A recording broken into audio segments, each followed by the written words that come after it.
Assalamualaikum warahmatullahi wabarakatuh. Bismillahirrahmanirrahim. Alhamdulillahirabbil alamin.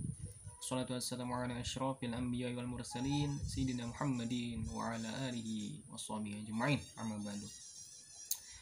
Perkenalkan, nama saya Yudi Sabani, NPM 19124992. Video ini saya buat dalam rangka memenuhi tugas metode tafsir dengan judul Metode Tafsir Ijmali, ciri-ciri tafsir ijmali, keutamaan dan kelemahan tafsir ijmali. Dalam pembahasan metode penafsiran Al-Quran, kita mengenal ada beberapa metode tafsir yang digunakan oleh para ulama yang menghiasi berbagai macam kitab tafsir yang terkenal dalam dunia Islam. Di antara metode tafsir tersebut ada yang menggunakan metode tafsir ijmali, metode tafsir tahlili, metode tafsir muqarrin, dan metode tafsir maudhu'i. Penggunaan metode tafsir oleh para ulama tersebut tergantung dari kecenderungan dan minat para ulama masing-masing dalam penggunaan metodenya, yang disertai dengan kelebihan dan kekurangan yang meliputi metode tersebut. Nah, di sini akan saya bahas ciri-ciri tafsir ijmali. Ciri-ciri metode tafsir ijmali. Metode tafsir ijmali yaitu menafsirkan Al-Quran dengan cara singkat dan global. Jadi dua ya. Jadi cirinya yang pertama singkat dan global, tanpa uraian panjang lebar.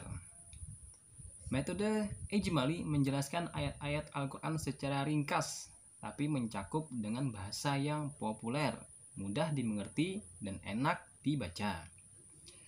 Sistematika penulisannya mengikuti susunan ayat-ayat di dalam mushaf. Penyajiannya tidak terlalu jauh dari gaya bahasa Al-Quran. Dengan demikian, ciri-ciri dan jenis tafsir ijmali mengikuti urutan-urutan ayat demi ayat menurut tertib mushaf. Seperti halnya tafsir tahlili.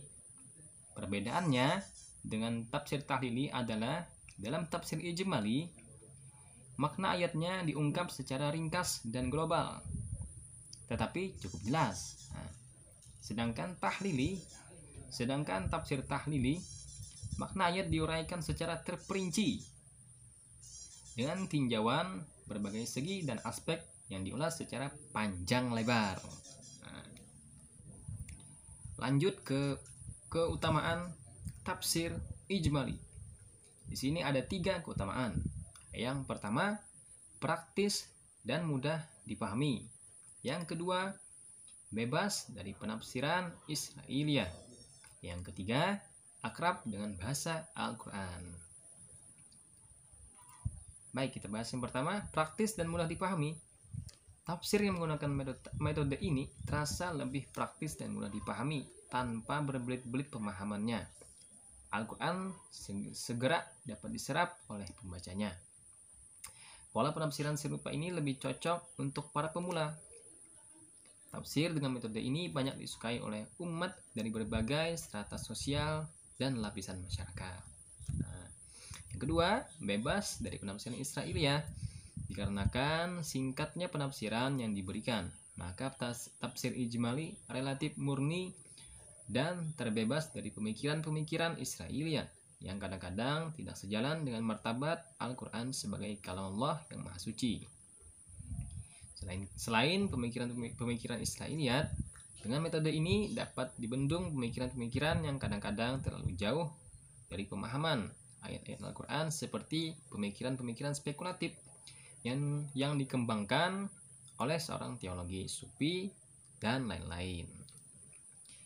Yang ketiga, akrab dengan bahasa Al-Quran. Tafsir ijmali ini menggunakan bahasa yang sangat padat, sangat singkat dan padat, sehingga pembaca tidak merasakan bahwa ia telah membaca kitab tafsir.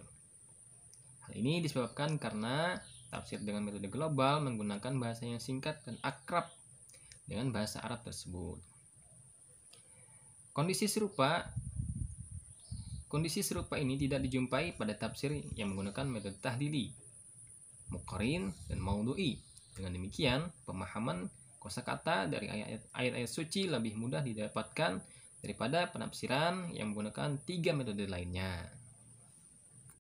Nah, sekarang lanjut ke kelemahan tafsir ijmali. Kelemahan di sini ada 2. Yang pertama, menjadikan petunjuk Al-Quran bersifat parsial. Yang kedua, tidak ada ruangan untuk mengemukakan analisis yang memadai. Kita bahas yang pertama. Menjadikan petunjuk Al-Quran bersifat parsial.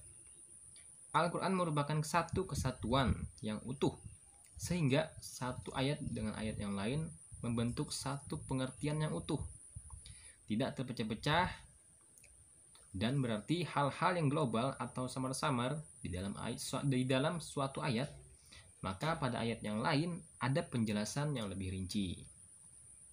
Dengan menggabungkan kedua ayat tersebut akan diperoleh suatu pemahaman yang utuh dan dapat terhindar dari kekeliruan. Kedua, tidak ada ruangan untuk mengemukakan analisis yang memadai. Tafsir yang memakai metode ijmali tidak menyediakan ruangan untuk memberikan uraian dan pembahasan yang memuaskan berkenaan dengan pemahaman suatu ayat.